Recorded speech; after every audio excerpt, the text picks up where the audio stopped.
ثلة من الأولين وقليل من الآخرين.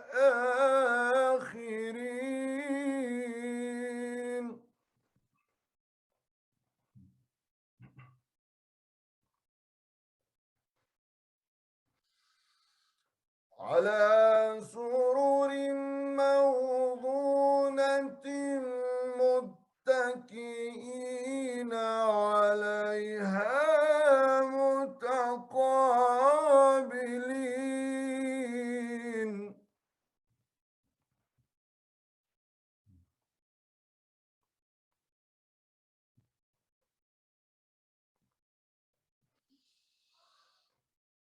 يطوف عليهم ولدان مخلدون بأكواب وأباريق وكأس من معين.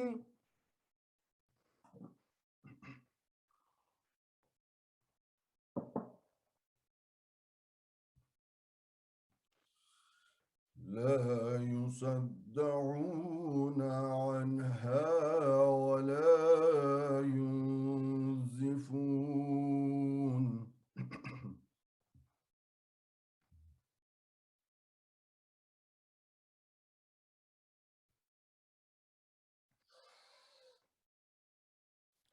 وفاكهة مما يتخيرون ولحم طير مما يشتهون.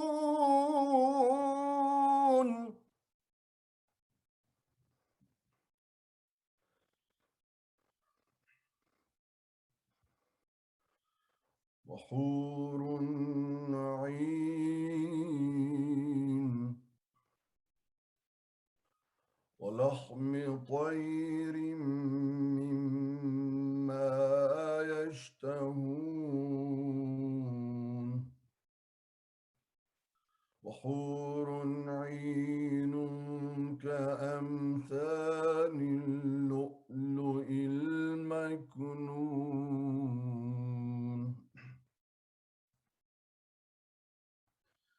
جزاء بما يعملون.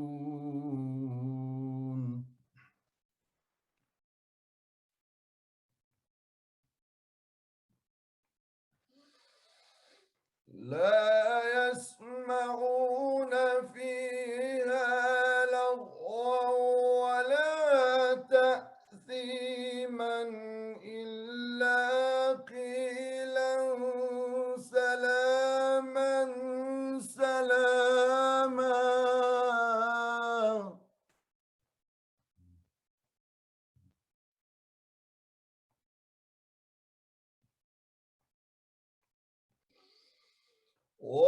وأصحاب اليمين ما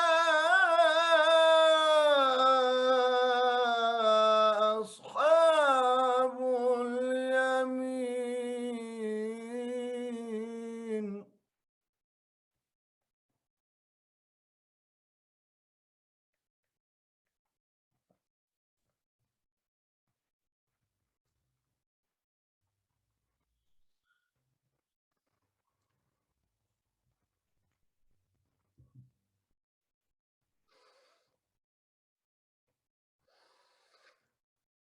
بسم الله الرحمن الرحيم.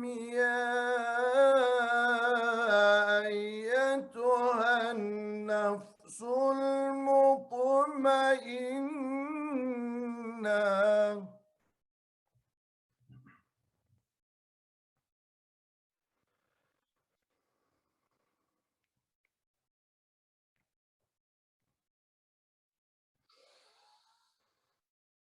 يا أيتها النفس المطمئنة ارجعي إلى ربك راضية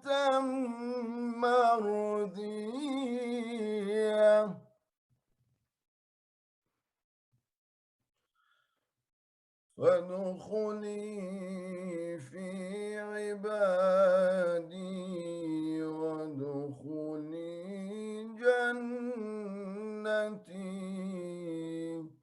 صدق الله العلي العظيم. Thank you very much, Brother Sayyid Mustafa, for that beautiful recitation. May Allah bless you in this life and the next. Salli ala Muhammad wa ali Muhammad. For our YouTube viewers who missed the audio in the earlier part of the program, we do apologize about that, and I'd like to extend a warm welcome. And also, despite what it says on our poster, due to a last-minute change, Brother Abbas Bidji couldn't be with us, so tonight's Masa'ib will be by Brother Haj Muhammad Talib, inshallah. So for the past few nights, our Shuyukh have been discussing the companions of Imam Hussain and what we can learn from them and implement in our lives. Last night, we discussed Muslim ibn Awsaja and the relationship between love and jurisprudence. Inshallah, tonight we will be discussing Muhammad and Auon and the topic of oppression in the family. I'd now like to hand over to our very esteemed speakers, His Eminence Sheikh Hamad Waqar, Sheikh Muhammad Dahaini, and Sheikh Ali Saftari. Salla ala Muhammad wa ali Muhammad. اللهم صل على محمد وآل محمد. أعوذ بالله من الشيطان الرجيم. بسم الله الرحمن الرحيم. الحمد لله رب العالمين والصلاة والسلام على سيدنا ونبينا أبو القاسم محمد. اللهم صل على محمد وآل محمد وعلى أهل بيته الطيبين الطاهرين المعصومين. Assalamu alaikum, brothers. Inshallah, all is well. Assalamu alaikum, Sheikh Mohammad, Sheikh Ali, and everyone listening. Yesterday, we talked about Muslim ibn Awsaja and the relationship between love and jurisprudence. Inshallah, today we're going to touch upon Auon and Muhammad alayhi salam and oppression in the household. Tomorrow, inshallah, we'll be looking at the youth of Karbala and the difference of how Islam perceives youth in the society versus how youth are perceived in our cultures and in the West. On the seventh night, we're going to look at the prayer of Ashura and examine prayer in Islam. And on the eighth night, we're going to look at Ali Akbar alayhi salam, and we're going to see how he is likened to the Prophet sallallahu alaihi wasallam. And then we're going to use that to discuss how the Prophet interacted with non-Muslims in a non-Muslim society, which is pretty much how we find ourselves today. Okay. With regards to Auon and Muhammad alayhi salam, we don't have much information about them in authentic sources. We're going to spend a little bit of time talking about their father, right? So we'll be looking at Abdullah Ibn Jaffer, who married Sayyidah Zainab salamu alayha in the year 17. Abdullah Ibn Jaffer Ibn Abi Talib was Sayyidah Zainab salamu alayha's paternal cousin. He was also, interestingly enough, first Muslim born in Habasha or Ethiopia in that trip where they migrated to save their lives. He was a companion of the Prophet sallallahu alaihi wasallam, and he fought alongside Imam Ali alayhi salam in the battles of Jamal and Siffin. Ibn Sa'd narrates that he was the one who even executed Ibn Muljam, may Allah curse him, after he assassinated Imam Ali alayhi salam, although there's more credible sources that say Imam Hassan alayhi salam did so. Abdullah Ibn Jaffer, he did not partake in Karbala. He didn't go with Imam Hussain alayhi salam to Karbala. And 3 reasons have been suggested by our ulama, but none of these reasons are supported in authentic historical accounts, right? So we have suggestions, but we don't really have any strong evidence supporting any reason at all. So the 3 reasons that are suggested are: 1, his age, he was elderly; 2, he was blind at this point in his life; or 3, he had a responsibility in Medina that was given to him by Imam Hussain alayhi salam. And inshallah, that's the one that I don't know, I gravitate towards, even though there's no reason to gravitate towards it. All right, there's been 4 sons that have been attributed to Sayyidah Zainab, Salamullah alayha. Auon and Muhammad, who became martyred in Karbala, and Ali and Abbas, who were martyred after Karbala when Yazid, may Allah curse him, attacked Medina. I wanted to use that as a segue to talk about family. Because when we look at family, we know in Islam that children are considered a form of fitna, or a test. Our family is a form of fitna, or a test. And we see, unfortunately, many times in our communities, and I've seen this on numerous occasions, that family members do not live up to the rights that they should be given to each other, right? So instead of providing a nurturing environment where members of the family can grow, they provide a destructive environment which really breaks people down. I've seen cases where parents are oppressive towards children, where parents emotionally abuse their children to the state that the extensive ridicule and condemnation and putting them down makes them lose all confidence and makes them struggle to interact in society. There's other forms of abuse as well, physical abuse and even worse. I've seen cases where children are oppressive towards parents with aggressive behavior, performing actions with the sole purpose of annoying or upsetting their parent. And I've seen on many occasions where siblings are oppressive to one another, right? Unfortunately, this exists, and I feel it's necessary to discuss these issues and to try to examine them a little further and figure out the interaction with such oppression and the Islamic obligation of maintaining family ties, sila raham. So I wanted to open that up for discussion with Sheikh Mohammad and Sheikh Ali, who are here, and let's see where we get with this topic, inshallah. And what a lovely topic. What a lovely topic. Assalamu alaikum. Sheikh Ali, tfaddal. Salam wa rahmatullah. No, I would rather hear from you more on this tonight more. I feel like you guys are more knowledgeable than me. I'll just be I'll try to play devil's advocate, as Sheikh Hamid usually plays. Yeah, a humble one. Assalamu alaikum wa rahmatullah. Ajuruna wa ajurukum. It's a pleasure to be with you guys on another night, speaking about a very, very underrated topic. Inshallah, we can shed light on it, and hopefully that a topic like this can be spoken of in different occasions as well.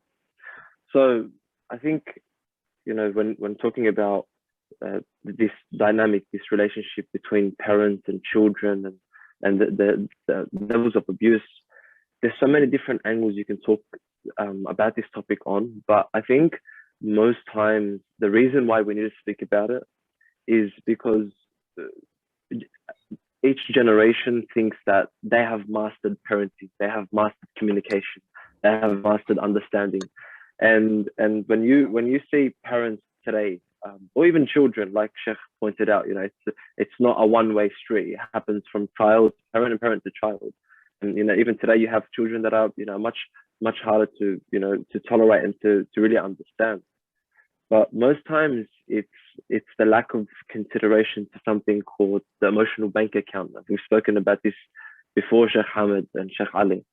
The emotional bank account, I felt like it's a metaphor, you know, borrowed from Stephen Covey, his book, The 7 Habits. I feel like it's a very powerful concept that you know, in our society, in our community, it's really underrated. You know, things like emotional abuse, things like psychological or mental abuse, they just go over our head. With most times limit abuse to domestic violence, and even then, you know, culturally, you find that there's, you know, sometimes there's inclination to hide this abuse.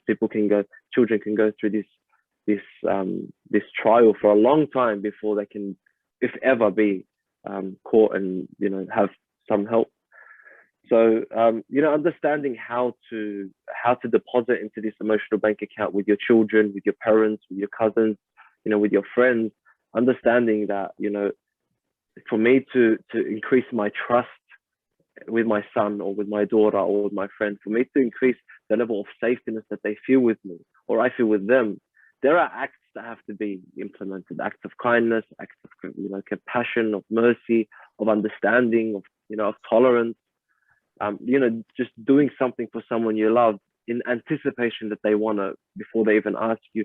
The things like these are huge deposits into another person's heart and ultimately into your relationship. And, you know, when you find it rough and you find you're going through a tough time with your son, you can depend on that emotional bank that you have with them, or, you know, with your spouse. You may say something wrong, you may do something wrong, but they'll forgive you straight away because you've built such, you know, a great bank with them. So, you know, taking into consideration each other's feelings, and really understanding, you know, the importance of this relationship of this specifically this sila, the importance between the connection between parents and children. I think it's something that is really underrated. It's very underrated. And Sheikhna, if I wanted to ask you, like, and because it's this topic is rarely spoken about especially with the youth of our time, you know, the people that really need it the most. I wanted to ask you, like, what are some examples that you've faced or you've, you know, experienced with different people in the community, maybe even with yourself, you know, growing up, where you felt, you know, emotionally abused, like physical abuse or domestic abuse? Sometimes it's a bit obvious, like in a sense where it leaves physical marks, you know. Maybe it's hidden from others, but you know that you've been physically abused. But when does someone know that they're being emotionally abused, when they're being psychologically abused or taken advantage of? Is the question when they know it, or examples of cases, you know, that I've seen? So examples of cases, and we can work from there, inshallah. All right. So for instance, there's one case that comes to mind where a father constantly puts down his son.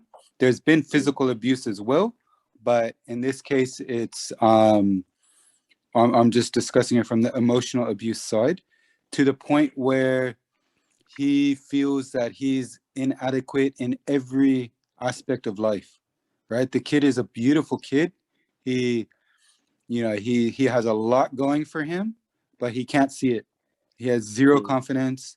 All he wants is his father to acknowledge his existence, basically, that he's doing something good, and he never gets that. He always gets, and, you know, I couldn't even say a sentence from his father's mouth. That's how bad it is, right? He's like verbally abusive, and the language that he uses is really, really destructive.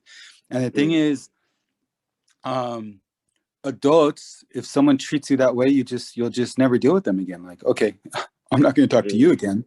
But as a child, it's your father.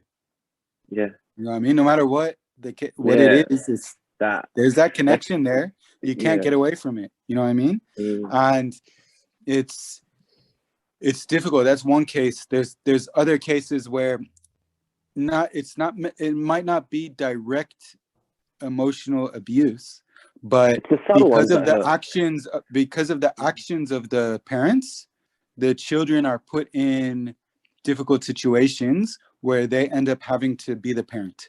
So they end up having to raise their younger siblings. They end up having to even financially support their younger siblings because their parents, you know, are gambling or alcoholics. And even in this community, which might seem absurd, but it exists. And I've seen cases where, like, there's one case I know, the girl's 17 years old, I think, and she has to work nights after school and on breaks in order to pay for. She's trying to pay for her brother to go to private school because every time her father gets a paycheck, he gambles it away. Wow, that's all sorts of abuse. That's all sorts of abuse. So, like, and these are members of the community. There are people that, like, a lot of times we sweep issues under the rug and pretend they don't exist. Man. It kills me. I can't believe we do that in this community. I can't believe it.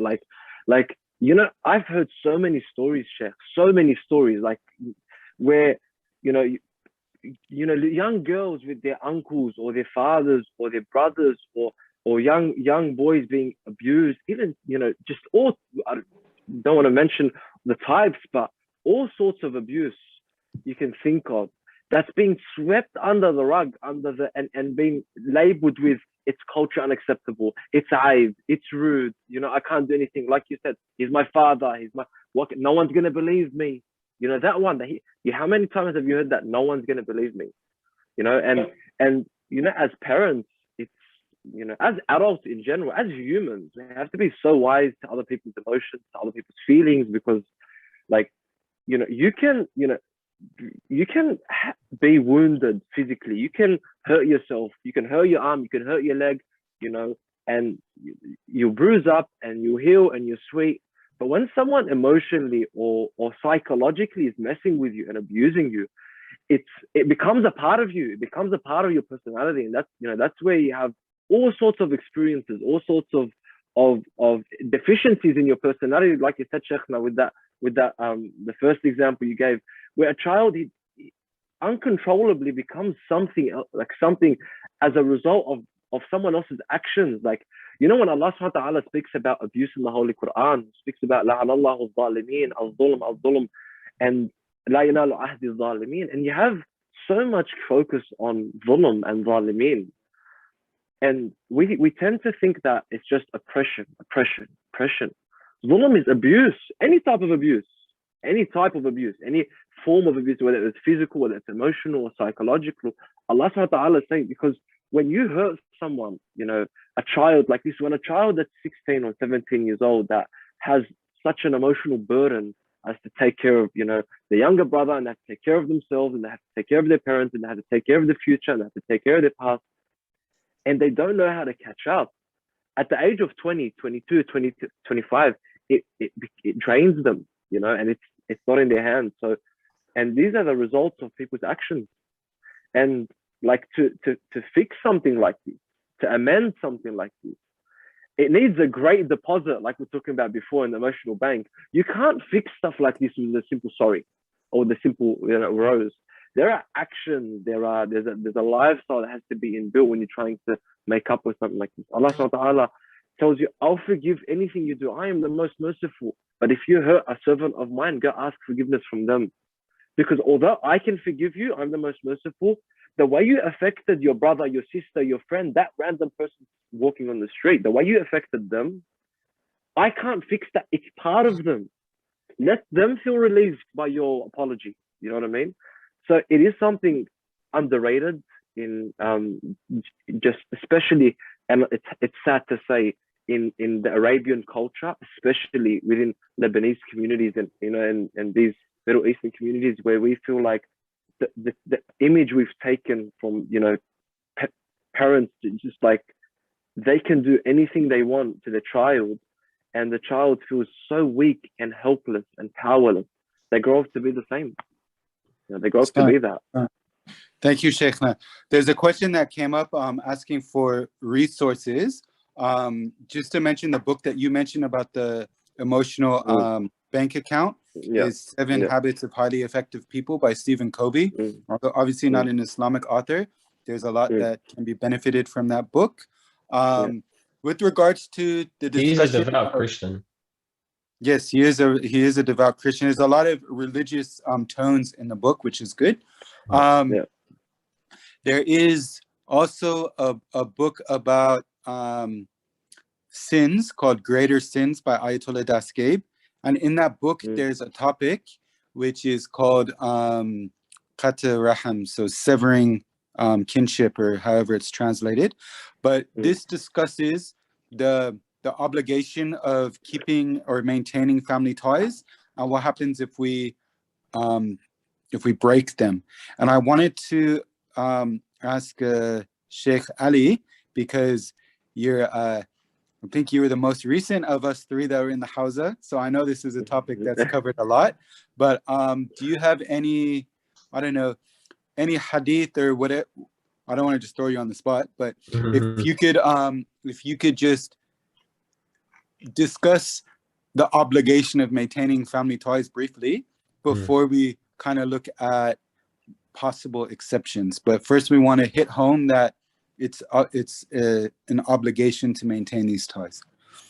Right. To be honest, I have things on my mind with the other side of things, the exception side of things, or the bare minimum we have to do to keep our family relationship. So I think I'll let you or Sheikh Muhammad cover the rights they have on us in, I guess, in a normal scenario, and then in exceptional scenarios what our Ahlul Bayt alayhim as-salam have mentioned.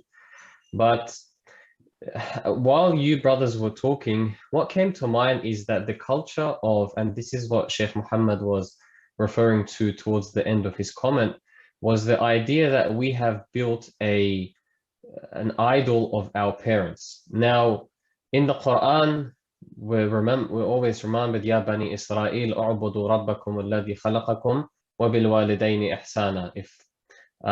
Sorry, no, I did a bit of tahrif over there.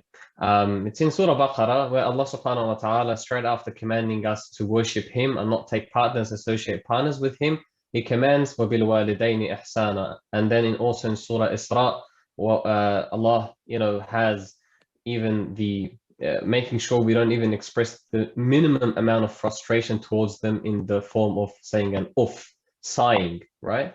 And the plethora of reports we have in this category are too numerous to count.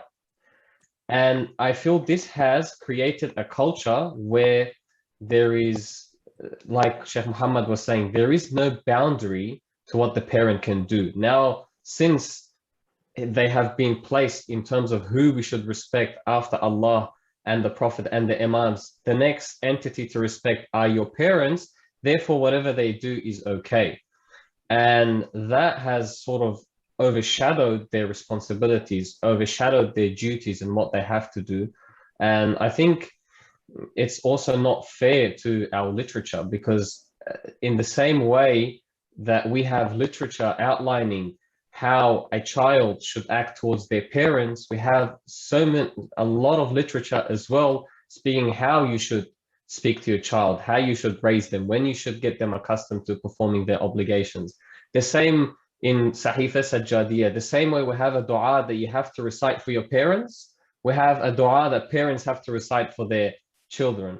So I don't know why we have, of course, the haqq, the right of a parent on the child overweighs by the weight of a universe of what right a child has on their parents, the other way around, simply because, especially their mother, by virtue of the labor they have been through and how much work they have put through them. There's no doubt about that.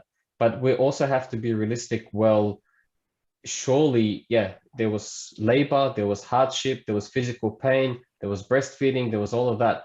But if we're being realistic, there were parts of this upbringing and nurture that were lacking. That not only that you were not doing what you were supposed to do, you were doing the opposite of what you were supposed to do. So that's good. Like 100%, I feel that relationship is rarely talked about, and I feel we need to have lectures about that. And I think there's some books that have come out recently. You could check them out on alislam.org. Again, hitting that question to ask for sources. But there's a number of parenting books that discuss this, but it's not highlighted. You're right. It's not highlighted in our cultures, in our discussions, or even in our lectures, which it should be. I want to look at in the cases where it's not happening, right? So let's look at the cases where the parents are not observing their obligations, or their children are not, or siblings are not. And that's leading to levels of abuse, right? There was a question that discussed, let me just bring it up. Give me 1 second. The question says, thank you for finally addressing abuse other than physical. So obviously, like in literature, there's 4 types of abuse. There's physical, there's sexual, there's emotional or psychological, and then there's neglect, right? These 4 forms of abuse all have detrimental effects on the abused, right? So the victim, right? And all of them need, like, they all have different ways to address them, and depending on how severe they were and how intense they were would help determine what the person should do. But just to address this question, if a person is struggling to an extent that life is very difficult for them, then I would seek professional help. If they're struggling in the sense that they're able to function and they're able to engage with the society and in various aspects of their life, then they might not need professional help. But if they do need people to talk to, I can definitely refer them to. So if they message me or contact me, then inshallah I can help facilitate that. That being said, let me just bring up a few hadith about maintaining family ties. And I want to do that with the notion in the back of our minds that we're talking about people who are abusing their rights. So parents who are abusing their children, children who are not acting not observing the rights, or siblings who are abusing one another, right? I want to keep that in the back of our mind as we look at these hadith. So there's only 3 hadith that I'll mention. Imam Sadiq alayhi salam, he says, protect yourself from halakah, for it destroys people. And then he's asked by the companion, what is halakah? And he says, to sever relations, right? So severing relations is identified as a form of destruction, right? Of people, so of the community, of the family, of the individual. You could describe it in any way. Second one from Imam Ali alayhi salam, I seek refuge from the sins which hasten death. And then he's asked, what sin hastens death? And he responds, severing family ties. So again, not maintaining this relationship, severing this relationship could cause an earlier death than you would have had.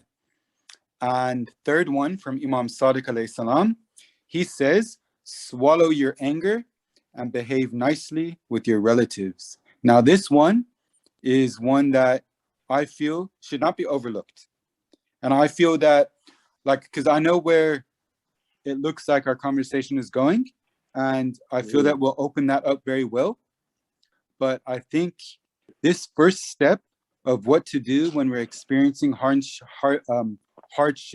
in the family is something that needs to be given importance and not overlooked, right? So that first step is what? It's trying to mend the relationship, trying to improve the relationship, and sincerely trying to do so. So that means introspection. That means looking at myself with an open heart, seeing if I'm at fault here. Is there anything I'm doing wrong? And obviously that wouldn't hold true for all forms of abuse, but maybe some minor forms of abuse, maybe. But if we're looking at ourselves, trying to say, all right, am I part of the problem here? What can I do to improve this relationship?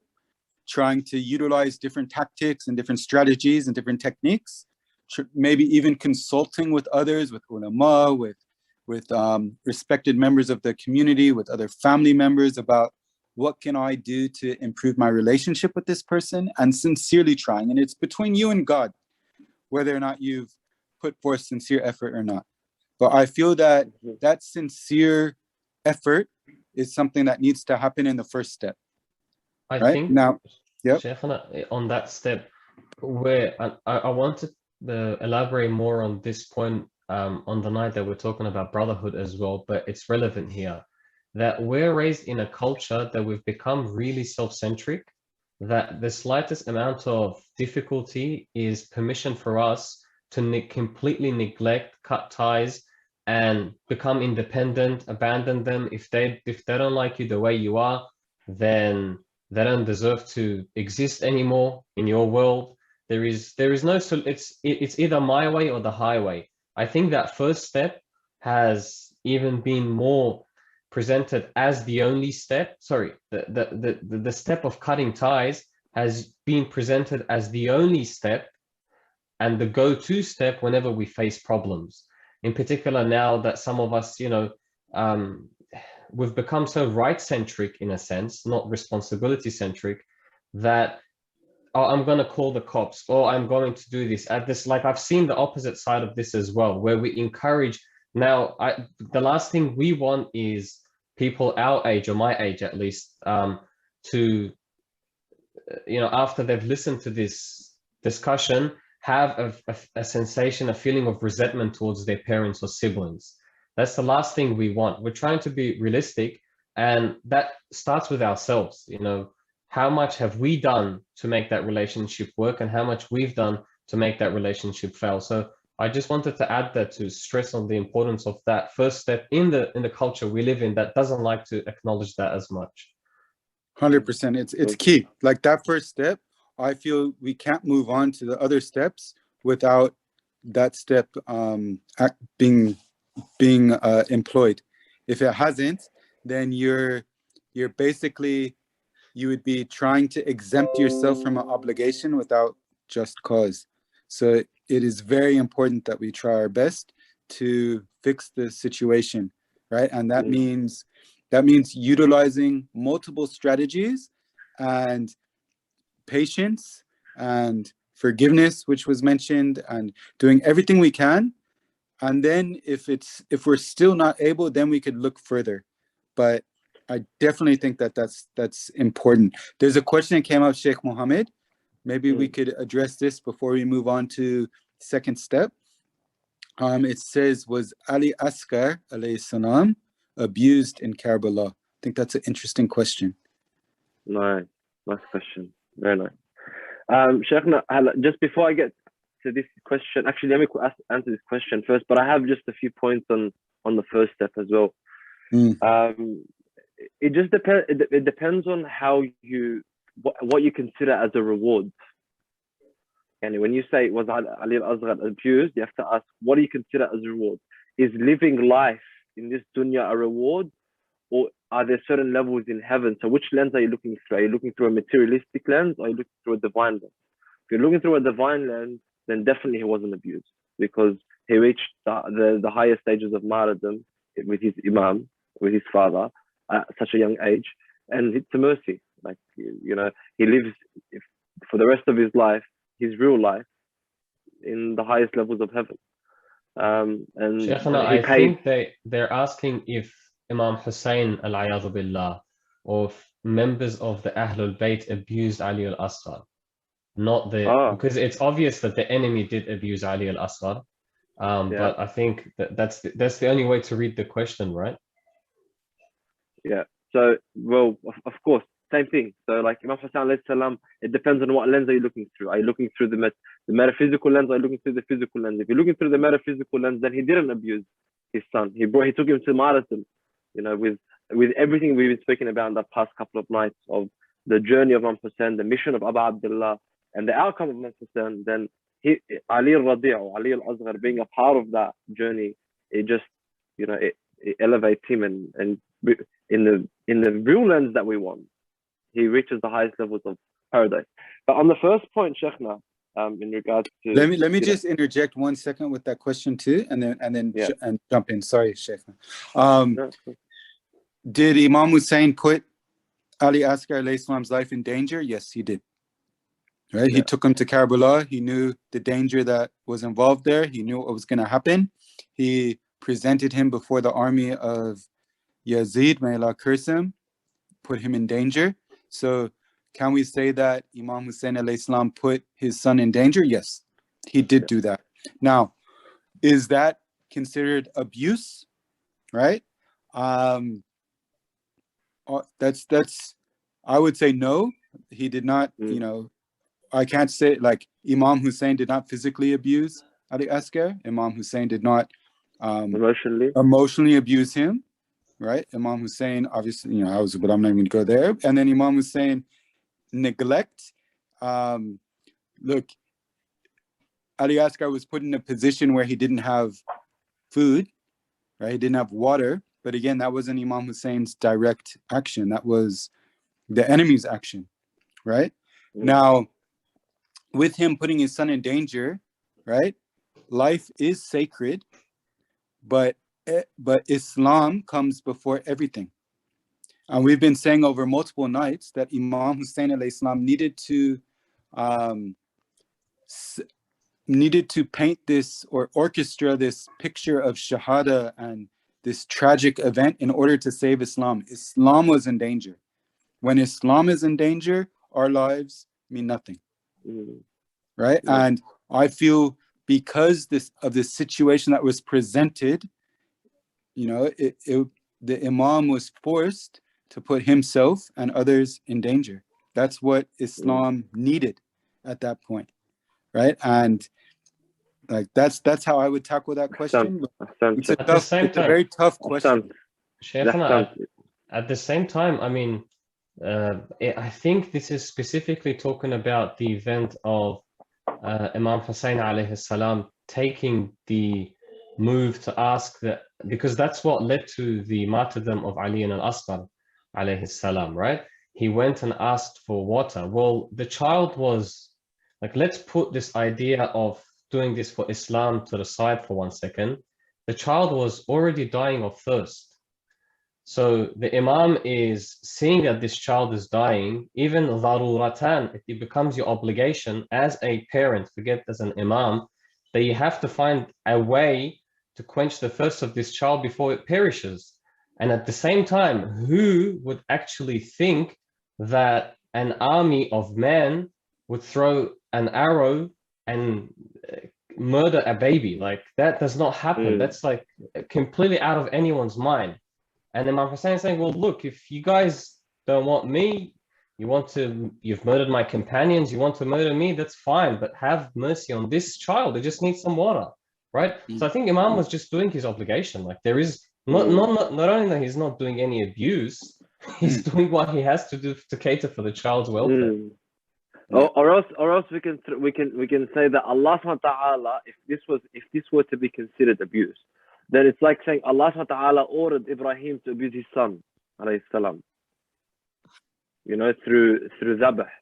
So I think, like, I love how one question we had 3 different angles to answer it, and we all benefited from each other. It was beautiful.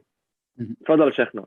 Anyway, let's go to the point 2, because yeah. All right. So second point is this, right? What we're saying is, negative family relationships exist, and a person is navigating through this. So it's either their parents or their siblings or their children, whoever is the abuser, right? The victim who's in this situation. And on one side, Islam says it's obligatory upon you to keep family ties. Then on the other side, they're like, man, keeping these family ties is difficult. I have to maintain a relationship with my abuser, with someone who is causing me hardship, right? I find this extremely difficult. So second step would be bare minimum amounts of keeping family ties, right? So can this person perform the bare minimum amount? Now, I think Sheikh Ali, you mentioned you have a hadith about this. Is that correct? Yeah, so there is a hadith mentioned in Al-Kafi of Sheikh Kulaini rahmatullahi alayh, from Abu Abdullah as-Sadiq alayhi salam, where he says, Inna salat al-rahim wal-bir layuhawwinan al-hisab, that performing salat al-rahim and being kind to your kin will make your accountability in the day of Qiyamah very easy. Allah will take things much easier for you. وَيَعْصِمَانِ مِنَ الذُّنُوبِ, and will protect you from sin and the repercussions of sin. فَصِلُوا أَرْحَامَكُمْ, so make ties with your rahim. By the way, just in parentheses, we have to define what we mean by arham. It's important, fiqhan at least. So make sure to establish ties with your kin. وَبَرُّوا بِأَخْوَانِكُمْ وَلَوْ بِحُسْنِ السَّلَامِ وَرَدِّ الْجَوَابِ. Even if the establishing of ties come with saying salam or replying to a salam. The bare minimum, and this is what our fuqaha say in terms of the bare minimum you have to do. You can check the sites of say the Sistani and other fuqaha as well. They say the bare minimum, according to ahadith like this, is to make sure that you, once in a while, you pick up the phone, you write a text message, and even if that's too much, for whatever reason, maybe you can, Shaykhna, explain how that could sometimes be too much for an individual. But I think that's most of the time, even if there has been bad history, once in a while, there could be a message going back and forth. Hi, how are you? That's it. Even, it's small talk. That's kafi. You've done enough to make your accountability on Day of Judgment easier and protect you from the repercussions of sin. And even for argument's sake, I saw this on Sayyid Sistani's website, Hafadhahullah, as well. Even if directly messaging them, even if this is too much, then do it through someone else.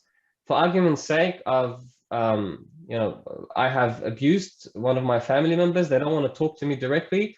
They ask my brother to just, they know that my brother will find out, I will find out that that person asked through my brother how I am doing, right? So there is a wasata in between, there is a medium in between. So even if it's through that, that's the bare minimum we can do. And subhanAllah, it's such a small action and it's bare minimum. Of course, when it's a functional relationship and everything is good, we have riwayat that sometimes, even if you traveled for 1 year to go and do Salatul Rahim to your parents, I think for your parents, actually more than 1 year. But if it was just a brother and you did 1 year of traveling just to do Salatul Rahim, you haven't exaggerated. Like it's a wajib that's that rewarding. But if it's not a functional relationship, then even asking through someone else will suffice. Yeah, just so on meeting the so meeting that minimum requirement, of sending the salams in whatever means. In some cases it works. In some cases, some children. We're talking about the children that have been abused emotionally or physically. They grow up to have a dismantled relationship, whether it's with whatever we define as kin. Let's use that. So let's maybe father, uncles, direct family. Some can, they can gather the strength to send their salams, maybe send a message, check and call up, but some just can't. Some have reached the level of abuse they've experienced something with their uncle, with their auntie, with their cousin, with their father, with their God knows who, and they tell you, bro, I just can't speak to them. I can't think about them, let alone ask about them. Even asking through a means is too much. Now, before we speak about those two categories, I think Sheikh Hamad can enlighten us a lot about those two categories. There's something that I want to speak about that second person, the person that, can't connect to someone that, has traumatized them in the past. First thing I'd say is I completely understand where you can come from. Like that is to reach that stage where I cannot even think about another person. It means that you've been through a certain level of pain that, it's kind of in picture. So I think trying to force them into, silat rahim, or trying to make them fall in love with something that causes them so much trauma, I think that shouldn't be the first step. The first step is really just you getting over it yourself. You finding your power, finding your strength, like you being able to master your emotions. And then eventually, once you're comfortable with yourself, then let's open up and expand where you can really rebuild connections, relationships. Sheikhna, what do you think about that? What do you think? I think I don't think we're saying anything different. We're just working in a different order. Yeah. So we're going backwards as ease to difficulty, and you're going difficulty to ease. Right. So like going backwards from ease to difficulty, step 1 is mending the relationship. Step 2 is minimal amount of contact, right? And then step 3 would be zero contact. And while you're in the state of zero contact, yes, you're working on yourself, right? But looking at that minimal amount of contact, right, through the text message or the email or asking through the intermediary, as Sheikh Ali mentioned from Sayyid Sistani. These aspects are the bare minimum. And you have to, before you say, no, I can't do that, you have to look at your heart and you have to really sincerely say, is this too much for me? Right? Is sending an email saying, hi, how are you? Or a text message saying, salam, or hi, or what's up, or anything like that. Is that too much? Right? Is that too difficult? It's possible that it is. I'm not saying in all cases it's easy, right? But if you're able to do that, you have to do that. That's your obligation. If you could do more than that, great. But if you could do that amount, and if you gotta do it. If you can't, and there are cases where you can't. So if someone has experienced intense levels of abuse, right? I feel that if someone has experienced lower levels of abuse, they should be able to on most times. But if there's intense levels of abuse where not only are we saying that you have to send them a text message, but you have to remember to send them a text message every now and then. So that means you have to bring your abuser and into your mind, and then that would make the abuse come back into your mind, and it might set you back on your road to recovery, right? So constantly reminding yourself of this abuse might not be healthy for you at that point in time, right? And in that case, yes, I can see that even this minimal amount of contact would be too much. Now, what I want to do, with your guys' permission, is I want to read 2 fatwas, okay, from our Muraja. I believe the first one is from Sayyid Sistani, and the second one would be from Ayatollah Makarim Shirazi. And just with a disclaimer as well, when we're reading fatwa from various Muraja, everyone who's listening has to follow their own marja. So you would have to go and see whether or not your marja agrees with this or not, right? So don't take this as blanket for everything. Do your own research as well.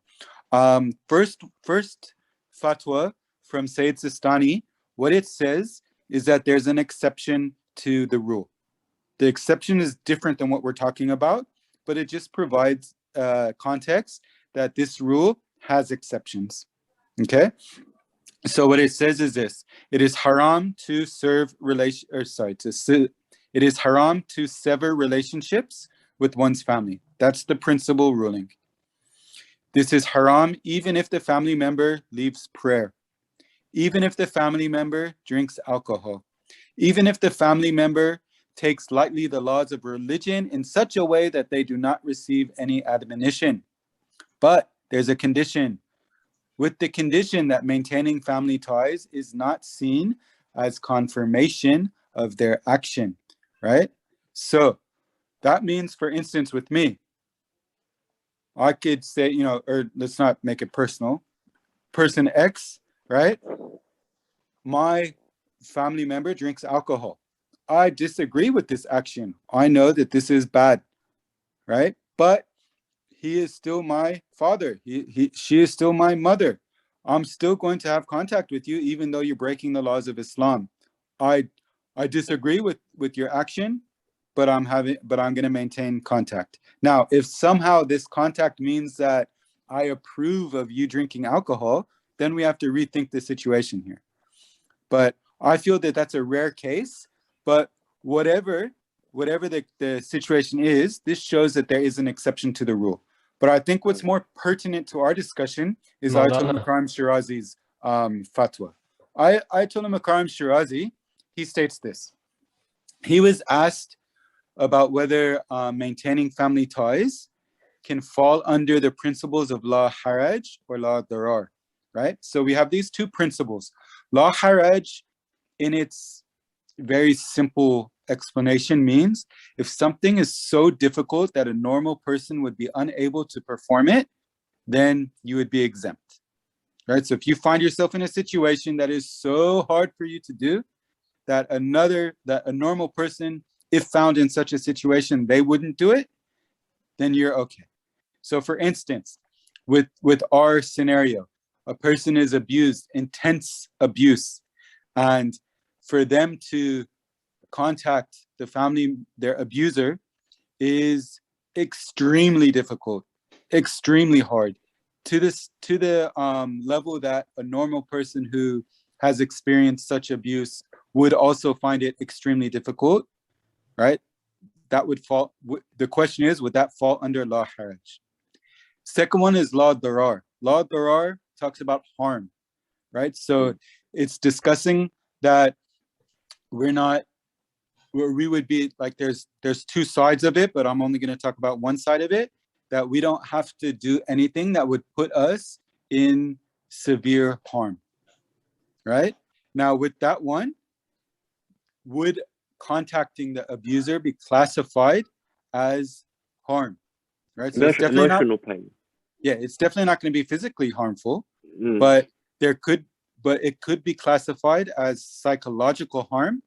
And now, how does Ayatollah Makram Shirazi answer this? He says, if the pain, so the darar, the pain, or the difficulty, the haraj, is mohim, and here mohim means significant, then it would fall under the exception. So that's huge. So according to Ayatollah Makram Shirazi, he's giving the exception, stating in these extreme cases, if the harm or the difficulty is significant, then there would be an exception here. And the person would be exempted from maintaining family ties until, as you said, Sheikh Tahini, that they work through the trauma that they've experienced and they build themselves up. And maybe in the future, they're able to start with the minimal amount of maintenance of family ties. But in the present moment, they're not able to. And in this intense scenario, it would be okay for them not to. Just if either one of you feels that you want to say that, that was wrong, or you agree. 100%. And Sheikh Ali, do you have anything to say? I was just going to say, in regards to Sayyid Sistani's fatwa, hafazahullah, you said it might be a rare scenario, but potentially it could be in situations where you are invited to a certain gathering, where in that gathering haram is being performed. And this is a common scenario, I feel, whether it might be a wedding or just a gathering, the boys hang out, the girls hang out, they're going to be playing a religiously impermissible type of music, or the way they speak, they do a lot of ghiba, anything of these things. You haven't seen them in a while, you've been invited, so on and so forth. You want to do Salatul Rahim, but if you go, and in particular, sometimes they view you as a religious person. They know that Fulan, Mr. X, Mrs. X, Miss X, is relatively more religious, cares about these things. If you by going to that majlis, you're sort of giving them a seal of approval. So I think in those scenarios, that first fatwa could become more applicable. That's good. If that's what's meant, then that's great. But would not going to that event, would that be considered breaking family ties? Because you'd still be in contact with them. It's just you're not going to that one event. Right. Was the fatwa about Qat'ur Rahim or Salatul Rahim? Oh no, it's about, he says it's haram to sever relationships, and then it gives cases. Okay. Yeah. Fair enough. Yeah. But still, that's a great point. And you're right. Like, a lot of times attendance in such events from a person who is known to be a religious individual does seem like a confirmation, right? So that's where we have to be careful. Well, but yeah, definitely. So another practical way, I think, of mending these ties, like trying to, I think this can work for all categories, whether you're in the category of extreme, abuse and pain or whatever severity, or there's normal conflict, or even you're good, but you just want to make your relationship better. You feel like you want to take it to another level. A key concept, or a key way or strategy is, or a key that they need, or you need, or I need, is the key of understanding. You know, like trying to, as a child or as a husband or as a wife or as a friend, trying to really understand the person that I'm speaking to, you know, from their shoes, not from my shoes, from their perspective, not my perspective. Like, you know, if my friend's talking to me and tells me, you know, my dad did so and so and so and so when I was younger to me, and I felt, this is why I felt what I felt. And I tell him, okay, man, look, that's true. I understand your pain. Like you have the right to feel what you're feeling right now. But do you also know that if you were to understand the way your father does things from his perspective, you realize that there's a lot of things that he's adapted to, that his character and his qualities and his personality today, that's based on a lot of things that happened when he was younger, when he didn't have control. Where, you know, I'm not saying that you're justifying everyone's actions. I'm saying when you try and put people's actions into perspective in relation to who they are, not into relation to who you are, then you have more of a chance of understanding the situations itself. Sometimes, Sheikh Hamid, you know, you and I can remember a certain event, but both of us remember it differently. You know what I mean? Sometimes I can talk about specifics about this event, and you'll be like, bro, what do you mean? I was there. That's not what happened. You see this happen between men and women and spouses and friends. And bro, this didn't happen. Yes, it did. It's because everyone was focusing on one aspect, one place. And you got to take that into consideration. Like what's important to you? What's important to me? What's important to my 3-year-old son? You know, there's this story actually. It's a very interesting story because it highlights the sensitivity of the child. There's a man, he takes his 2 kids, and actually this is Stephen Covey, he mentions it in his book as well. He says he's taken his 2 children, his 6-year-old or 7-year-old son and his 5-year-old son. One day it was a son's day out. He wants to take just the boys' day. So he's got this long day planned, and he wants to take them, you know, to theaters and festivals and hot dog stands. And at the end of the night, they were going to get together to watch a movie. They're watching a movie, and his youngest son falls asleep. So he puts his jacket on him because it's a bit cold, puts him in the car, and then takes him home. His other son, who was awake through the whole night, having had a blast of a day, he's now sitting in bed. His father wants to put him to bed, read him a story, and he sees him upset. He's telling him, "Did you have fun today?" And he was really hesitant, really upset, and he started to cry. He was tearing up. And then after all of this, he looks at him and he says, "But father, if I was cold, would you put a jacket onto me?" You know, after such a long day, such everything that, you know, their father had given them everything, but this is what meant something. This is what meant the most to him, you know. So a small little act like this. So as a father, how do I approach these? How do I approach the happiness of my son or my friend? Or, you know what I mean? So like when my 15 or 16-year-old daughter comes to me and she's upset, how do I react with her? Do I judge her situation, or do I try and understand her situation? Like, I was 16 at one stage. You know, this is a different time, it's a different generation, different needs, different wants, different the era of technology. How am I try and grow, try and mold yourself to that situation? If we were to act this way, you find that, you know, between parents and children, siblings with each other, it'll create such a different dynamic within the household if you're just all trying to be sensitive towards what you all love. Like, you know what I mean? Do you feel like that's a practical way, Sheikh? Yeah, 100%. It's beautiful, beautiful. Let me address a couple questions on YouTube, and then inshallah we'll get into moving forward or closing. Also, just for everyone watching, we have the VBox app and the ID number, and if we ask questions there, it's really good because that's where we're looking. But I just noticed there's some stuff on YouTube as well that I want to address. So it was stated, the brother before the sheikh used the word traumatizing. Now, just quick little note, all of us are sheikhs here, but uses the word traumatizing. That's quite valid. Abuse is abuse respectfully without levels. Engaging with an abuser through a text can be quite damaging at times. Agreed, 100%. I just want to, like, maybe my words got taken out of context, but 100%.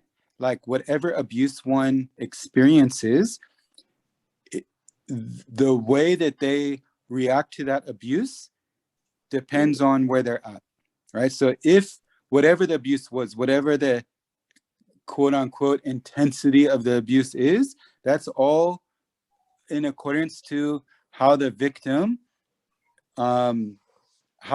experiences that abuse, right? That's all on them. It's not for me to say, okay, if the abuser did X and Y, then the victim has to feel this way. No.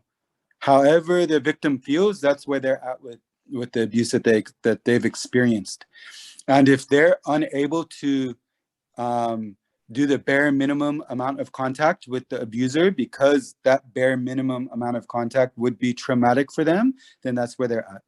And then that would fall under the exception that Ayatollah Makarim Shirazi is mentioning, where that would be a mohim, or a significant pain or hardship in that scenario, right? So yes, 100%. Now, it was suggested that in place of direct communication, one can ask Allah to help the abuser. Yes, that's one method that can be utilized in the case where direct communication is not possible due to the pain and hardship. But that wouldn't be classified as maintaining family ties. That would still be classified under the exception of maintaining family ties there. Okay. And then there's another question that got posted on Vvox.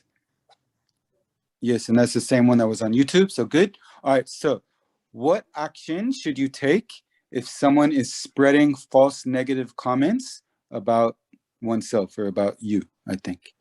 How would you tackle that? Let one of you guys tackle that one. Sheikh Ali? Fadal, I've been talking too much. Sorry? Fadal, you can answer. I feel like I've been speaking too much, man. Right. All right, sorry, what was the question, Sheikh? What action should you take if someone is spreading false negative comments about oneself? Okay.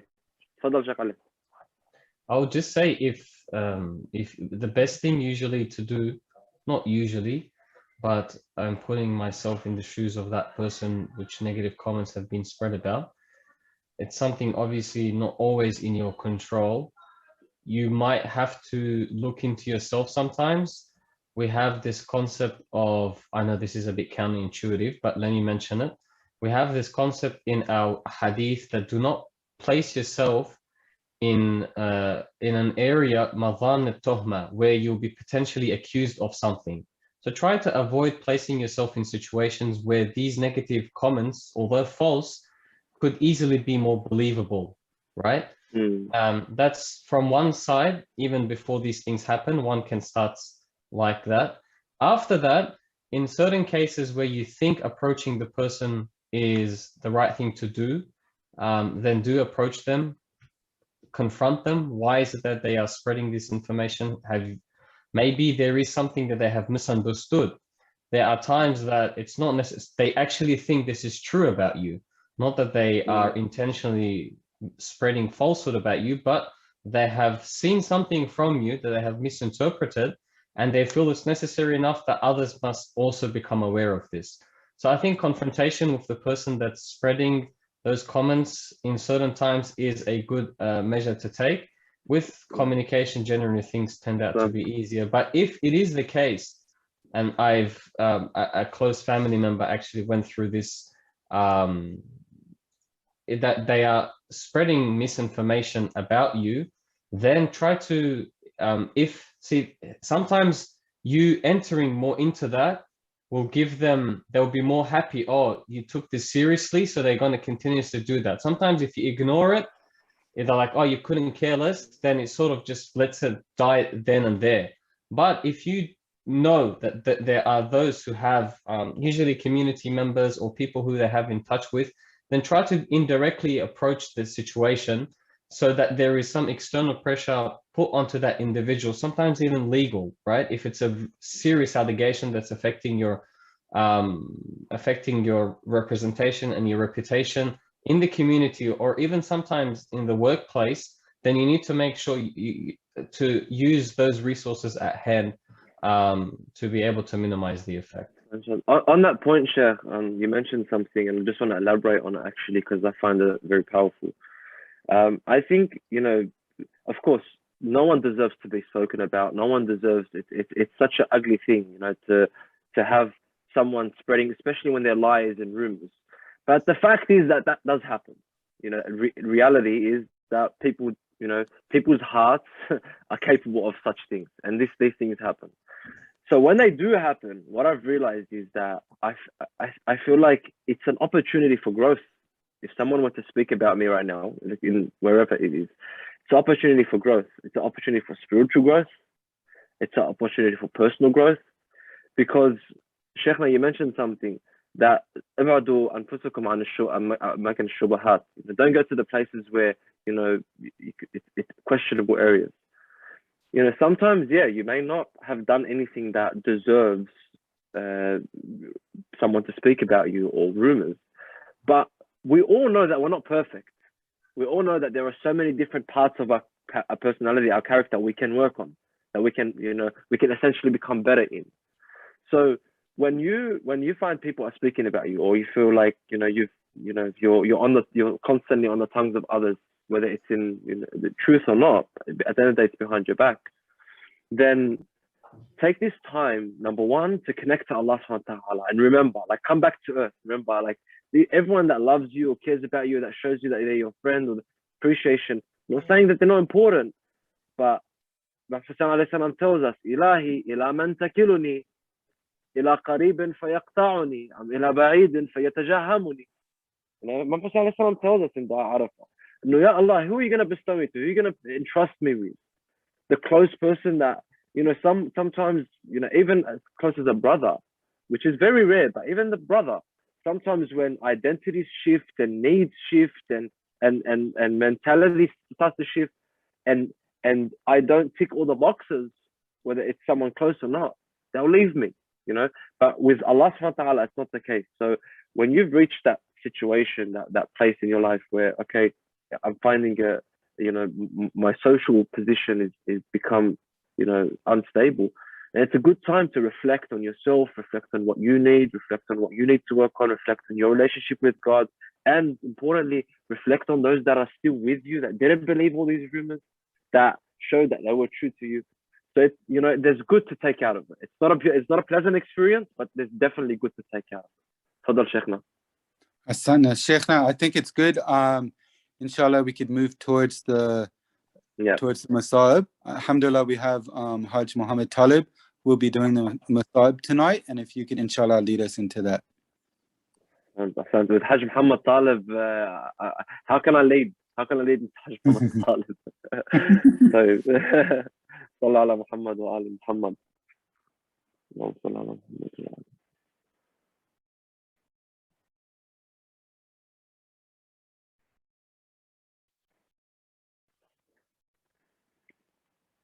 صلى الله عليك يا مولاي يا رسول الله وعلى أهل بيتك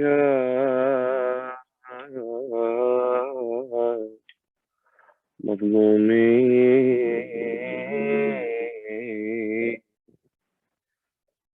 صلى الله عليك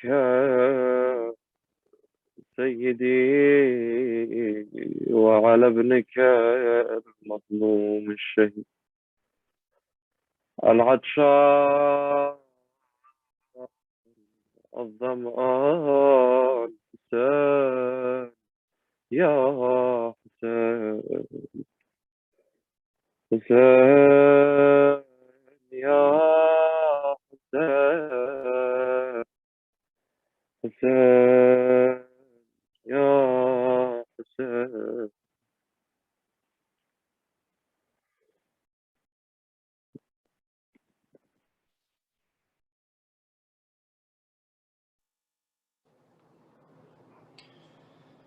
لعن الله على قوم الظالمين. Ahsan, thank you very much firstly to our shuyukh for the very relevant and engaging discussion tonight. May Allah bless you all in this life and the next, inshallah. And a very big thank you to Sheikh Mohammad Dahaini and Haj Muhammad Talib for the heart-touching masa'ib. Just a quick point before I leave tonight. On the VVox, if anyone is still on there, on the top right-hand side, the last tab that looks like a little clipboard, there's a little survey there for feedback if anyone would like to provide us any feedback on things that we can improve or things that they particularly like and we can bring back in the future, inshallah. We would highly appreciate it if you guys could send us some feedback through that. That's it for tonight. Inshallah, everyone stay safe. Assalamu alaikum jami'an wa rahmatullah.